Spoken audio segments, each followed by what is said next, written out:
135 sa 180 kabarangay sa syudad sang Iloilo nakatapos na sang inventory sa mga propiedad. Samtang mga SK chairman sa Iloilo City magapili na sa bago nga SK Federation President buwas. Ini ang gintutukan ni Tess Ordales.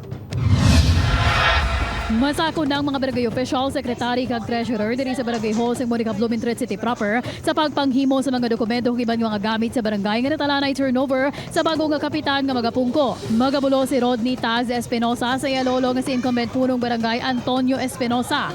Sa Huwebes, November 16 natala na himo ng turnover po ng katapos ang DILG, GSO kag City Accounting Office. Ginahipid dit kay naga-request kid ang accounting kag ang GSO nga dapat mahapusan sila, so ginahimo manamon ang tanan para nga pag-abot nila systematic kag mahapos i-identify. Isa lang ang barangay Monica Blumentritt sa 45 nga nabilin pa nga mga barangay sa syudad nga wala pa maka-inventory nga naka-turnover sa mga propiedad. Sa datos ang Iloilo City DILG, 135 sa 180 ka mga barangay ang nakaproseso na, 88 diri ang may re-elected punong barangay nga nakatigayo na sang transition. Aminadong DILG nga di malikawan nga may mga nagakaladulag mga gamit kalabanan diri mga bangko kag jet pumps. So kung may accountability ka, so they should talk to the accounting office and to the GSO.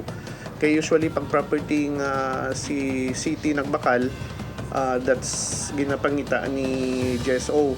Kung barangay nagbakal, si accounting na kapangita. Duha ka hugnat ang inventory kung sa rin may duha ka mga pormas nga kinahanglan sulatan ng barangay ang initial kag ang final forms. Targets ang DILG nga matapos ng tanan nga barangay sa November 16. Samtang buwas na hiwato ng eleksyon para sa magapungko bilang SK Federation President sa syudad sa Iloilo sa isa ka hotel. Nagalao mag DILG nga ang piliyon nga lider sa mga SK chairman mangin responsable, maayo nga ehemplo kag hindi magapapekto sa politika. Ang magdaog nga Federation President, bali siyang mapungko nga ex-officio sa may ex-officio sang gunyang panglungsod. So medyo maswerte na siya, kagawad siya, big time sa city na siya.